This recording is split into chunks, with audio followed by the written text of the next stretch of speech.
Amen. So, paalam gawin po sa ating lahat. Is po sa ating Diyos na buhay. Amen. Kung may amen. Kung yung magkakataon ito, amen. Magiging mahating ko ng Merry Christmas. Amen. So, sige.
Amen. Ay,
magpupo yung kapasalamat sa ating Panginoon.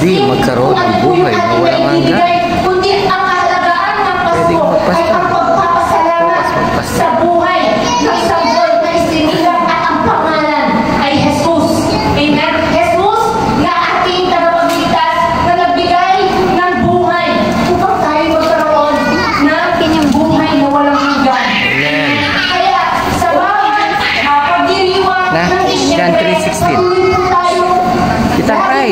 eh. Tapos sasabihan ko. Minsan, hirap sa buhay. Minsan, may pinagdadaanan. Huwag po natin isipin. Kundi tignan po natin ang magbigay ng buhay sa ating kaligtasan. Kung bakit isinilang ang sanggol na si Jesus na tulad ng sinabi ng Matthew 1, Matthew chapter 1, verse 21, magsisilang siya ng isang batang lalaki at Jesus ang ipapangalan mo sa sanggol sapagkat ililigtas niya ang kanyang bayan sa kanilang mga kasalanan. Magsisilang siya ng isang batang lalaki at Jesus ang ipapangalan mo sa sanggol sapagkat ililigtas niya ang kanyang bayan sa kanilang mga kasalanan. Amen? The meaning of Christmas is the day when our Savior was born and His name is Jesus. Kaya sa araw ng Kapaskuhan, atin pong alalahanin hindi po ito para sa akin, kundi ito po ang pag-alala na may isang sanggol na ang pangalan na Jesus na nagbigay ng kaligtasan at daan patungo sa buhay na walang hanggan sa bawat isa.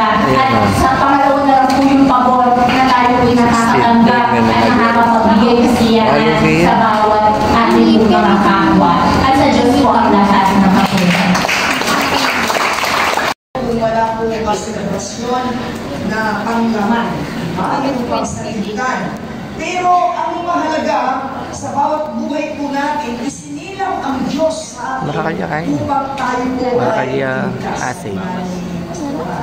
Sabi rin po, hindi ko lang bumaba kasi yung kanya ay alos similar po ng ating topic. Sabi niya rito, Matthew chapter 1 verse 23, ganito pong sinabi, ano nga ba ang kahulugan ng Christmas sa mga buhay natin ng mga Kristiyano? Sa mga unbeliever, ang Christmas sa kanila ay kasiyahan. Sabi ko nga kagabi sa Bible study, hindi naman tayo ang nagbe-birthday, pero naliligalig tayo na minsan. Para bayong baro, bayong sapatos, bayong pinigay-gara-gara, bulita mo. Pero hindi naman tayo ang nagsiselebrate ng Christmas, di ba? Amen. Sino ang nagsiselebrate ng Christmas? Jesus. Ang ating Panginoon. Bagamat ang Dasa ko sa tapuan ko dati. Plus 3 ko na eh. Plus 3 plus 5. Hindi talaga po ang December 25. Kaya lang yung akit na yun, palibasa po noon ay araw ng taglamig. Ginawa nila ngayon. Haliyaman talaga December 25 Jesus. Maginaw, magka-December. Ngunit, ang sabi natin Panginoon, ano nga ba ang kahulugan ng Christmas? Anong gawa mo rin taglamig? Sa mga unbeliever, ang kahulugan dyan ay kasiyahan na naman. Pang sanlibutan, diba? Mano ka ito, mano ka ito, no? Maghahanda tayo ng marami. Kung tayo pang pinabukasan, mas bilang. Amen. Diba? Pakasayado lang ito. Nagbibigay yan, amen. Hindi lang yung Pasko, diba? Makanta naman talaga. Yung araw ng Pasko. Bakit kaya ang mga tao nawawala ang karamutan pagka-Pasko? Ang buhay ng Kristyano ay sino makakapagulan ito bibigyan mo 50 pesos? Nano ka na? Nano ka na? Bakit tuwing araw ng Pasko nawawala ang karamutan ng tao? Ha? Ano nga eh? Hindi, magbibigay mo talaga ako. Sandaan.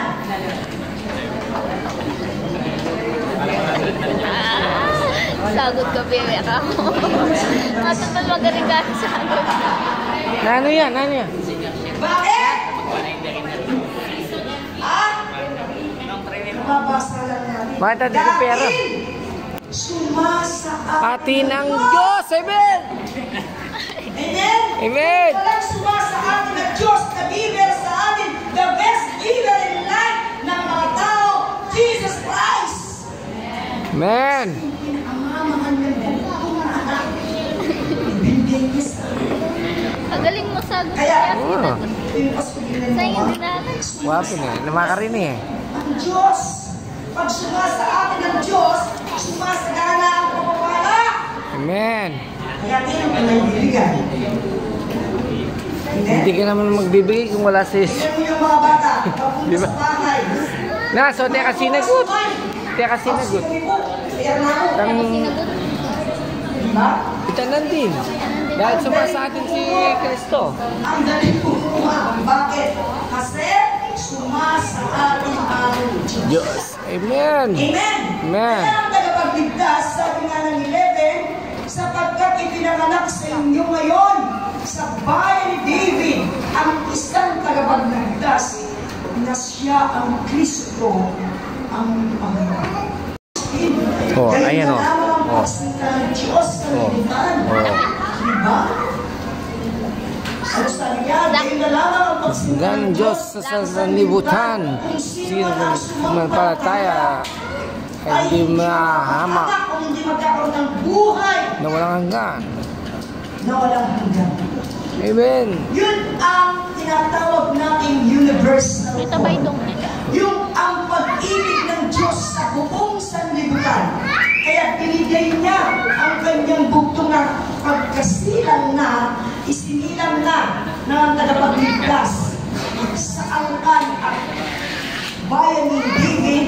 Alam po ninyo mga kapatid, nung isilang kaya sa pagka-tao, mas matanda si David sa Panginoon. Amen. Kasi, isa kami mga kapatid, Christ, bata pa, kung paano ang Diyos ay sumasabi. Pagka ikaw sa alimento, siya ay tagapagligtas sapagkat mahal po tayo ng ating Panginoon. Kaya yung sinigalo ng Diyos sa akin na nakaligtasan, yung salvation, huwag mo natin sayang nito, ako rin. Huwag. Kung dumating ka ng mga bagay-bagay na nangyayari sa sanlibutan, huwag mo na tayo makisanlibutan. Kung hindi alalakaan mo lagi ang natiglas sa atin. Pupurihin natin, basta salamat talaga ang gabi na lupito ako eh. Kasi hinihintay ko agad alas 12. Kakambas ko sa regalo na yung mga pinaradaling dahil ay dito ako. Huwag ang mga alas 12 na igapo. Patuloy na mangungusap sa akin talagang mga manalangin ka, mag-pray ka. Sumunod ka, huwag mong labanan yun. Sapagkat yun ay suma sa atin ang ating Panginoon. Dito po sa John 3:17, diyan ang kamay upang maging prinsipe at tagapagligtas upang magbigay ng pagsisisi sa Israel o sa Kristiyano at kapatawaran ng mga kasalanan. Ano po ninyo mga kapatid? Katulad po nila Pedro, tinaas ng Diyos. Amen. Kasi inumusik sila eh. No? Bakit ninyo pinagtatanggol ang taong yan sa ilang gano'n?